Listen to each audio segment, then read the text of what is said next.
होली पर निबंध। हमेशा मीठी रहे आपकी बोली, खुशियों से भर जाए आपकी झोली। आप सभी को मेरी तरफ से हैप्पी होली। होली का त्यौहार हिंदू धर्म का एक प्रमुख त्यौहार है। इस त्यौहार को रंगों के त्यौहार से भी जाना जाता है। ये त्यौहार प्रत्येक वर्ष मार्च के महीने में मनाया जाता है। हिंदू कैलेंडर के अनुसार इस त्यौहार को फागुन मास में मनाने की प्रथा है। होली का त्यौहार भारत के साथ साथ Nepal, Bangladesh, America, Australia, Canada जैसे कई देशों में भी प्रसिद्ध है। होली का त्यौहार प्रमुख रूप से 2 दिनों का होता है, जिसमें पहले दिन होली दहन किया जाता है, जिसमें लकड़ियां और गोबर के कंडे डालकर होली का दहन किया जाता है। सभी लोग होली का दहन के बाद एक दूसरे को गले लगाकर होली की शुभकामनाएं देते हैं और पूरे मोहल्ले भर में मिठाइयां बांटते हैं। होली के दूसरे दिन को धुलंडी कहा जाता है, जिसमें सभी लोग एक दूसरे को रंग बिरंगे रंग लगाते हैं और पूरे दिन भर रंगों से खेलते हैं। इस दिन लोग खूब मस्ती करते हैं और मिठाइयां खाते हैं।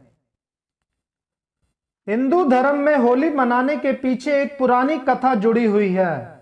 इस कथा के अनुसार हिरण्यकश्यप नाम का एक बहुत बड़ा राक्षस था, जो कि अपनी भक्ति और शक्ति के लिए बहुत प्रसिद्ध था।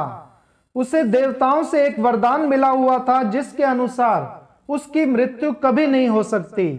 ये वरदान मिलने के बाद उसमें अहंकार आ गया और वह अपने आप को ही भगवान मानने लगा और अपनी प्रजा से स्वयं की पूजा करने को कहने लगा। हिरण्यकश्यप के एक बेटा पैदा हुआ, जिसका नाम प्रहलाद रखा गया। प्रहलाद बचपन से ही भगवान विष्णु का भक्त बन गया और हिरण्यकश्यप के लाख समझाने के बावजूद भी विष्णु की पूजा करता था। हिरण्यकश्यप ने क्रोध में आकर अपनी बहन होलिका को अपने ही बेटे को मारने का फरमान सुना दिया। होलिका को वरदान था कि वह किसी भी प्रकार की अग्नि उसे जला नहीं सकती। होलिका प्रहलाद को लेकर जलती हुई चिता पर बैठ गई, लेकिन भगवान विष्णु की कृपा से प्रहलाद को कुछ नहीं हुआ और होलिका जलकर राख हो गई।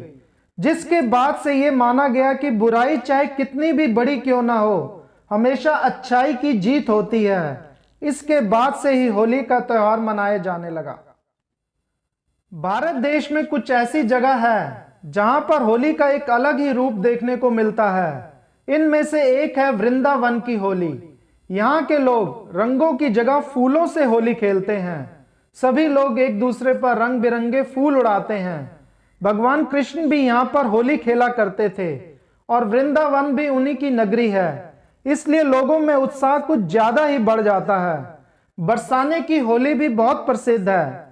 बरसाना राधा का जन्म स्थान है। यहाँ पर भगवान श्री कृष्ण अपने दोस्तों के साथ नंद गांव से बरसाने में होली खेलने जाते थे। यहाँ की होली प्रमुख है क्योंकि यहाँ पर महिलाएं पुरुषों पर रंगों की जगह लकड़ी की लाठियों से उन्हें पीटती हैं, इसलिए इस होली को लठमार होली भी कहते हैं। होली एक सौहार्दपूर्ण त्यौहार है, जिसमें लोग वर्षों पुरानी दुश्मनी, लड़ाई झगड़ा भुलाकर एक दूसरे से गले मिल जाते हैं। लेकिन वर्तमान में होली का रूप बदलता जा रहा है, क्योंकि युवा लोग इसके महत्व को नहीं समझ रहे हैं और इसे नशे के त्यौहार के रूप में देख रहे हैं। इस दिन युवाओं में लड़ाई झगड़ा भी आम बात है। आजकल युवा लोग रंग की जगह गोबर, नाली का पानी और पक्के रंगों का इस्तेमाल करते हैं, जो कि होली की शोभा को धूमिल करते हैं। अंत में बस इतना कहना चाहूंगा कि होली का त्यौहार दोस्ती का त्यौहार है और इसे दोस्ती का त्यौहार ही बने रहने देना चाहिए। इस रंग बिरंगे त्यौहार को बेरंग करने का हमारा कोई हक नहीं है।